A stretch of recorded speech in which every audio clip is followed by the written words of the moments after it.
Hello Dub Nation, it's always a thrill to connect with you, especially as we're about to reveal the latest news that could shape the fate of our beloved Golden State Warriors. But before we dive into this whirlwind of information, let me make a friendly request. Show us some love by clicking the like button to strengthen our bond, and hey, if you are not subscribed yet, join our channel for a thrilling and emotional journey. Don't forget to turn on notifications to stay ahead of the game. Young point guard considering Warriors offer after stellar Summer League performance. Following impressive performances in the Summer League with the Golden State Warriors, young point guard Ethan Thompson is reportedly evaluating several offers both domestically and internationally. Thompson played a pivotal role in the Warriors' near-perfect Summer League campaign, where the team won 7 consecutive games before a narrow semifinal loss to the Miami Heat in Las Vegas.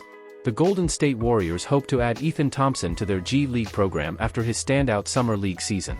The 25-year-old averaged 12.9 points, 4.4 rebounds, 2.1 assists, and 2.0 steals in 21 minutes per game, shooting 44.4% from the field and 35.7% from three-point range.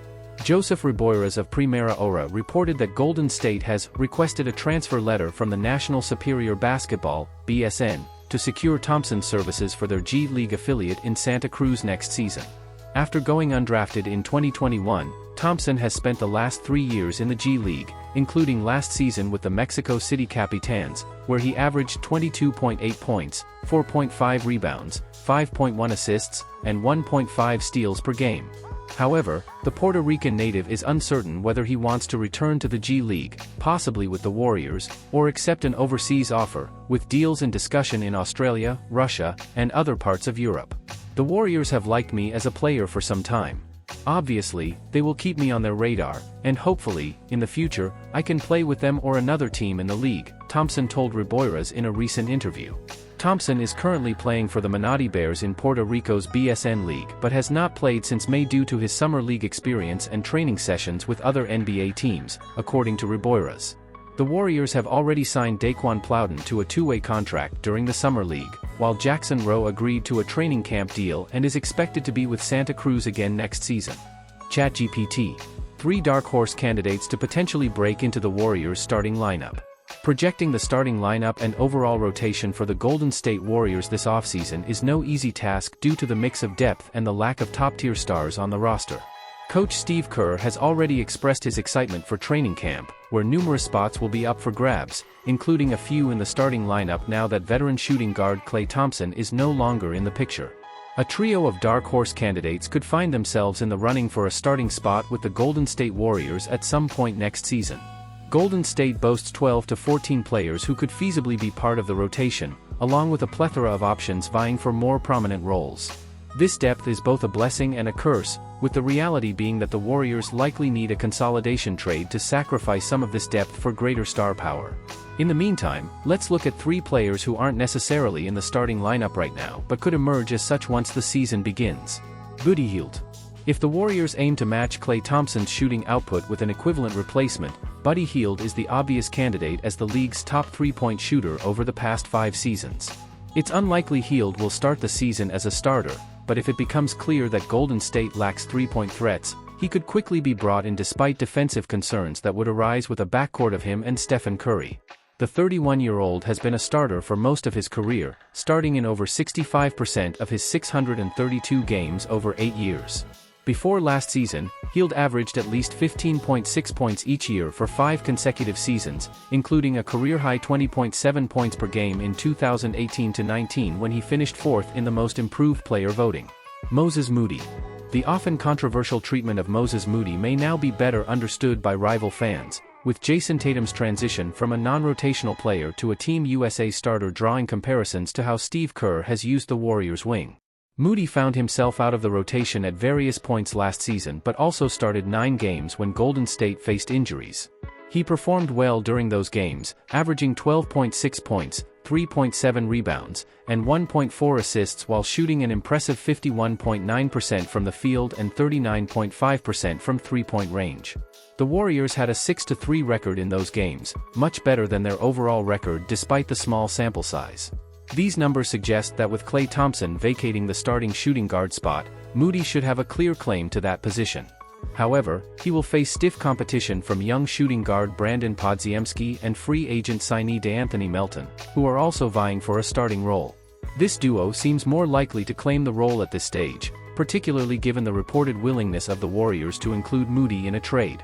As previously mentioned, Hield could also emerge as a candidate due to his shooting prowess. But a strong training camp and preseason could propel Moody into a starting role, or perhaps this could happen later if he secures consistent minutes in the rotation to start. Regardless, most Golden State fans would agree that the 22-year-old deserves a bigger opportunity to showcase his talent. Kyle Anderson. The least likely of these three players to crack the starting lineup is Kyle Anderson, who is not projected to be part of any of the Warriors' starting fives on opening night. There is a frontcourt dilemma to be resolved, with uncertainty about which two players among Jonathan Kuminga, Draymond Green, and Tracy Jackson-Davis will start as the 4-5 combination at the beginning of the season. Most assume Anderson was brought in as a valuable bench player who can provide much of the same versatility that Green does while he is resting. However, the idea of the two playing together is intriguing despite their somewhat overlapping skill sets. The fact is that Anderson is a very capable starter when called upon. Over the last 2 years in Minnesota, he played behind two All-Stars in Karl-Anthony Towns and Rudy Gobert. In the 56 games he started during this period, the Timberwolves had a 33-23 record, a .589 winning percentage slightly below their overall .598 record over the past 2 seasons. In other words, the records suggest Minnesota felt little to no impact when Anderson started in place of one of their All-Stars. There are no All-Stars ahead of him at Golden State, Green is no longer at that level, and Kuminga hasn't reached it yet, though he has the talent. Is it so inconceivable to think that Steve Kerr could quickly fall in love with Anderson's style and impact to the point where he becomes a starter? It's unlikely, of course, but other factors could come into play. It's not unthinkable that Kuminga could be involved in a trade and leave the team mid-season, and then there's Green's recent history of suspensions and the fact that he's a 34-year-old veteran, making him susceptible to injury issues. If Anderson gets a starting opportunity, he might seize it with both hands and make the spot his own. Dominant Olympic performance by young star highlights what the Warriors missed. With a quarterfinal spot already secured, Team USA aimed to put on a show as they wrapped up the group stage with a perfect 3-0 record. They had a chance to clinch the number 1 seed depending on their point differential against a fast-paced and disorganized Puerto Rican team led by Jose Alvarado. Puerto Rico won't advance in these Olympics, but they wouldn't go down without a fight, as Team USA learned in the first quarter. A lackluster defensive effort allowed 29 points in the first half, prompting a quick need to tighten up their defense. Even during the NBA offseason, Anthony Edwards continues to show what the Golden State Warriors missed in the 2020 NBA draft. The second quarter unfolded more as coach Steve Kerr envisioned, with the defense clamping down and enabling the USA to get out in transition. They finished the half on a 20-4 run, holding Puerto Rico to just 16 points in the quarter, giving the USA a 64-45 lead. The second half saw young star Anthony Edwards take over, with the 22-year-old finishing with 26 points on an efficient 11 of 15 shooting from the field.